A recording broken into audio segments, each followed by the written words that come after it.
গোপন সূত্রের খবরের ভিত্তিতে একটা অপারেশন করা হয়েছে, যেটা শহরতলি বলতে পারেন।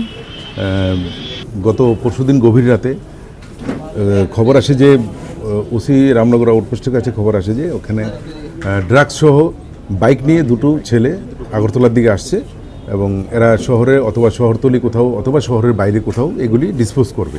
অ্যাকর্ডিংলি সেই খবরটা ওসি ওয়েস্ট আগরতলা পিএস রানার চ্যাটার্জিকেও জানানো হয়। উনিও একটা টিম তৈরি করেন এবং সেই টিম অনুযায়ী ওদেরকে তল্লাশি চালিয়ে এদেরকে গিয়ে গাঙ্গাইল রুট, যেটা প্রগতি রুটের সাথে গিয়ে হয়েছে, ওই জায়গা থেকে বাইকটাকে ডিটেন করা হয় এবং ওদের কাছ থেকে তল্লাশি চালিয়ে পাওয়া যায় 10,000 ইয়াবা ট্যাবলেট, যেটার বাজার মূল্য not less than 10 to 12 lakh. এবং এদেরকে জিজ্ঞাসাবাদ করা হয় প্রাথমিকভাবে এবং ডিটেন করা হয়। একটা এই ধরনের নেশা সামগ্রী বিক্রি করা বা পজিশনে থাকা সব কিছু বিষয় মিলিয়ে আমরা একটা এনডিপিএসের একটা সুনির্দিষ্ট কেস নিয়েছি। সেই কেসে ওরা অ্যারেস্ট হয়েছে এবং বর্তমানে কাস্টডিতেই আছে। ওদের বাড়ি, একজনের বাড়ি বামুটিয়াতে, একজনের বাড়ি হচ্ছে কালিকাপুর।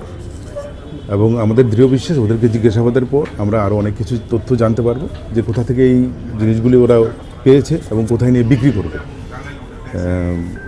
আমরা আরও এই বিষয়ে আরও কয়েকজনকে গ্রেপ্তার করতে পারবো। 10 to 12 লাখ তো বললাম। তাদের নাম হচ্ছে সুজিত, একজনের নাম হচ্ছে সুজিত দত্ত, আরেকজনের নাম হচ্ছে সুমন সরকার।